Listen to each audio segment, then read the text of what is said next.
Hello, everyone. In honor of March Madness, I decided to make a bracket challenge of my own.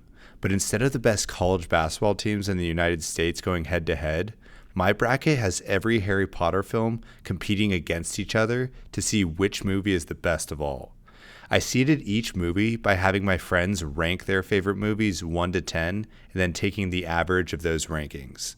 So, without further ado, let's tip off this tournament. So in our first play-in matchup, we have number 8 seed Crimes of Grindelwald versus 9 seed Half-Blood Prince. It really breaks my heart to see the Half-Blood Prince be in a play-in game because I love the book so much, but the movie just didn't do it for me. The film focused way too much on all the different relationships going on, and there wasn't even a couple that I liked. They completely ruined Ginny's character because in the books she was cool and had a great sense of humor that was often described as Fred and George-esque. However, in the movies, she never cracked a joke, her voice was always in the same boring monotone level, and everything she said just seemed so awkward. I would have loved to see more of Tom Riddle's memories because those are actually key plot points to the story at large. But instead, we need to make way for Cormac McLagan and Lavender Brown's love interests. In terms of how I feel about the Crimes of Grindelwald, I thought the pacing and action could have been better, but if I have the choice of watching either of these movies, I'm tossing on Crimes of Grindelwald simply because I love the scenes with young Dumbledore and Grindelwald. So Crimes of Grindelwald moves into the next round. Our next playing game is between 7 seed Order of the Phoenix and 10 seed Fantastic Beasts and Where to Find Them. The Order of the Phoenix movie may be my least favorite movie in the whole entire franchise, but I think I'd still watch it over the first Fantastic Beasts movie. The only character I really liked in Fantastic Beasts was Jacob Kowalski for his comic relief, and I don't go to a Harry Potter movie for the comic relief. I want to see characters and places that tie more into the lore that we all know and love. I would have been 20 times more interested in the story if it was told from Grindelwald's point of view, or if we started Dumbledore's storyline in the first film. Instead, the movie is saved by the fact that we find out that Percival Graves is actually Grindelwald the whole time. That one scene at the end is the only part that brings interest to me because we finally get to see Grindelwald. If the movie has to rely on the last scene telling you that a character has actually been someone else the whole time for shock value, then that's not a good sign. The Order of the Phoenix may not be my favorite movie in the series, but Umbridge's character, the Department of Mysteries battle, and Dumbledore and Voldemort's duel makes it a better watch than Fantastic Beasts any day. Now we move on to a matchup between first-seeded Goblet of Fire and 8-seeded Crimes of Grindelwald.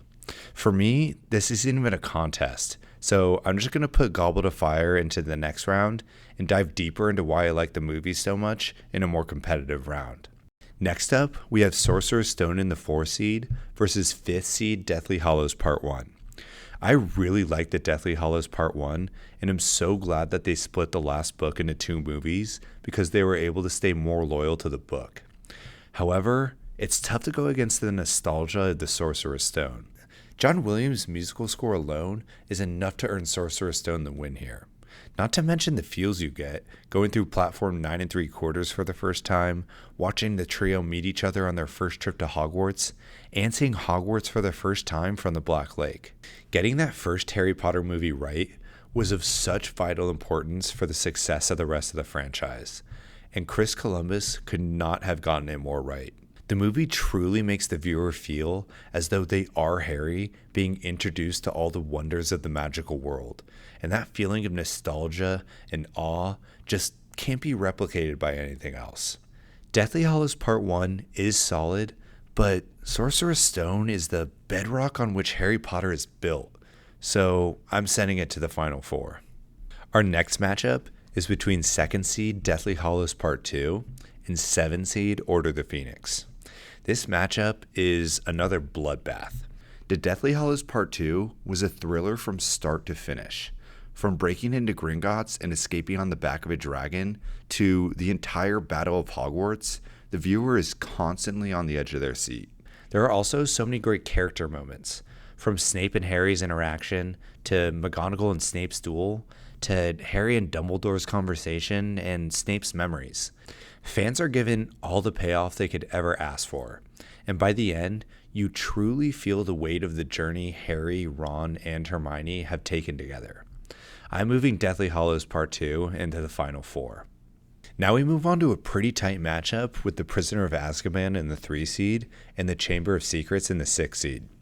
The Chamber of Secrets is the perfect following act to the Sorcerer's Stone. From the very beginning, John Williams' music puts you right back in the Harry Potter world. The plot is also very entertaining and lore building. Not only do we have a school of magic, but now we find out that the founder of one of the houses has a secret chamber that holds a monster whose goal is to kill all Muggleborns. The question of who is the heir of Slytherin is probably the best mystery plot in the whole Harry Potter series. We also get to meet Tom Riddle, who is one of my favorite characters, and we find out so much more about Voldemort's life and Hogwarts' past. However, The Prisoner of Azkaban may just be my favorite movie in the entire series. At its essence, Harry Potter is about love, friendship, and finding the light in situations when it feels as though all hope is lost. This thought is communicated beautifully in Dumbledore's first speech when he tells the students that happiness can be found in the darkest of times, if only one remembers to turn on the light. We are also introduced to Dementors and Boggarts, who continue this theme beautifully. Dementors suck all the happiness from a person's body, but if you think of happy thoughts and remember the good things in your life, you can defeat this depression. Boggarts show us our biggest fears, but if we laugh at them, they turn into something funny, and we are reminded that fear is often just an illusion. These themes are amazing life lessons that instantly make you feel better inside and are the reason we love the story of Harry Potter so much. Prisoner also has 2 of my favorite lessons of all time, with Hagrid teaching the kids about hippogriffs and Lupin showing the class how to tackle a Boggart. A lot of the scenes in Harry Potter movies show inept, crazy, or mean teachers.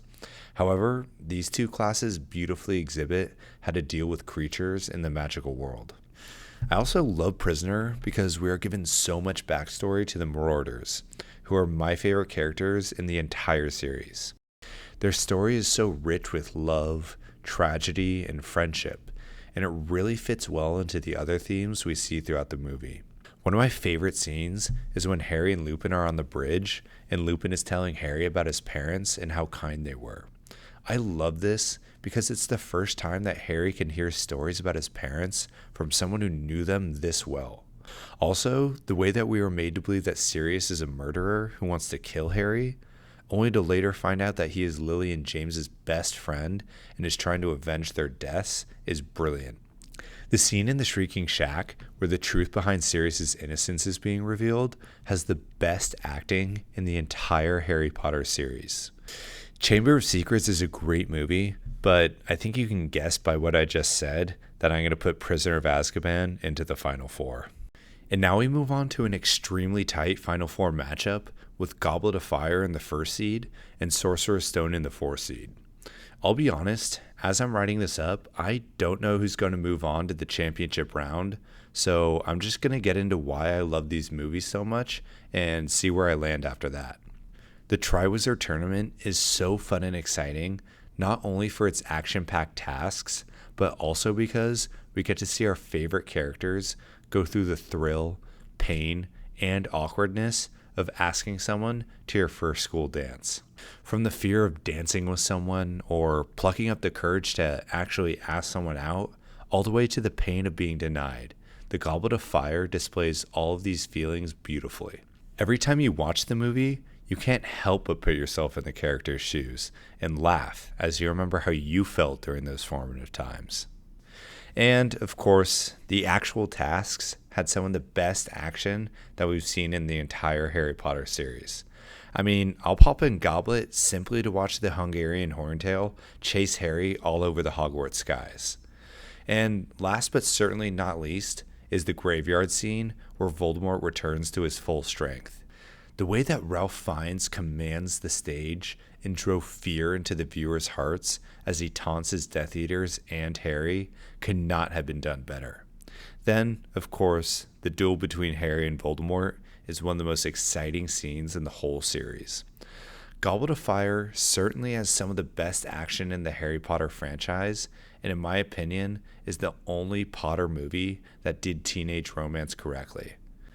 Now, given all that, Goblet of Fire still has a tough Final Four matchup and has to go against all the nostalgia in the Sorcerer's Stone.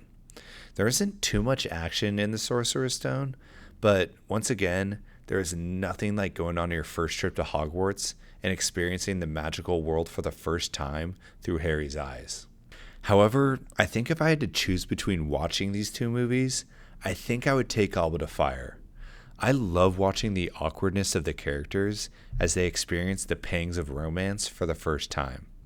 Also, the excitement of the Triwizard Tournament and fear you feel during Voldemort's return really makes this a fun and well-rounded movie. So, as sad as I am to say goodbye to Sorcerer's Stone, I'm sending Goblet of Fire to the finals in a triple overtime buzzer beater win. We now move on to our second Final Four matchup, with Deathly Hallows Part 2 and Prisoner of Azkaban. Deathly Hallows Part 2 is definitely the most action-packed Harry Potter movie, and they did the Battle of Hogwarts to perfection. However, I felt like the scenes that are supposed to tear at your heartstrings and be emotional didn't really connect. The three emotional scenes I'm talking about are Fred's death, Snape's memories, and the Resurrection Stone scene. First of all, Fred's death scene wasn't even put in the movie, and if you didn't read the books, you wouldn't even know if it was Fred or George who died. Snape's memories were like all the other memories from the movies, very rushed and not a lot of heart put into them. The memories were some of the best parts of the books, and the movies rushed through them, and instead of having amazing dialogue, we got confusing phrases of words that didn't even make much sense.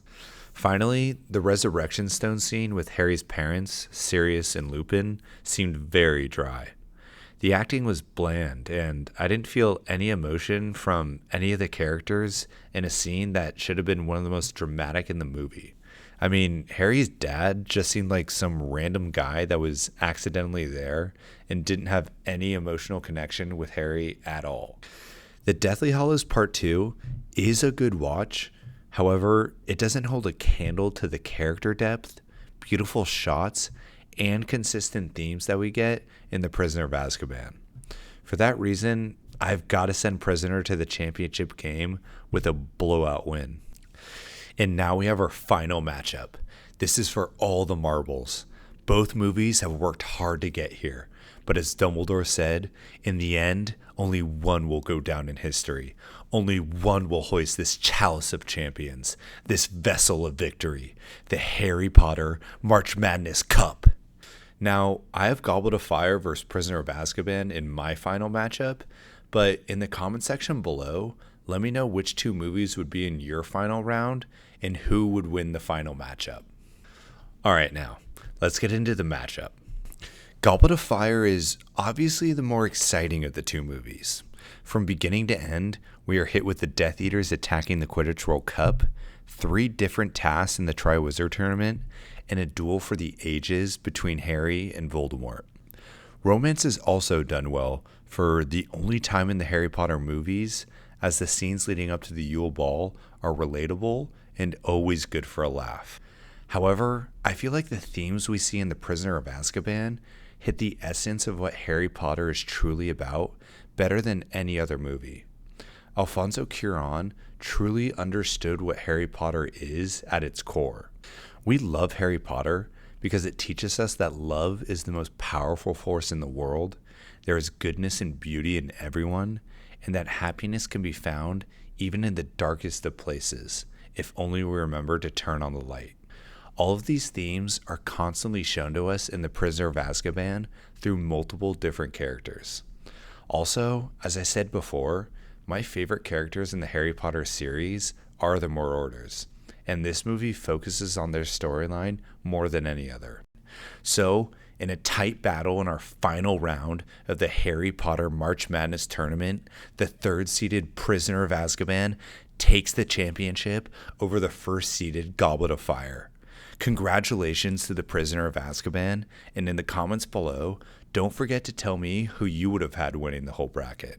If you enjoyed the video, I would really appreciate if you hit the like and subscribe buttons. I hope you have a great day, and I'll see you guys all next time.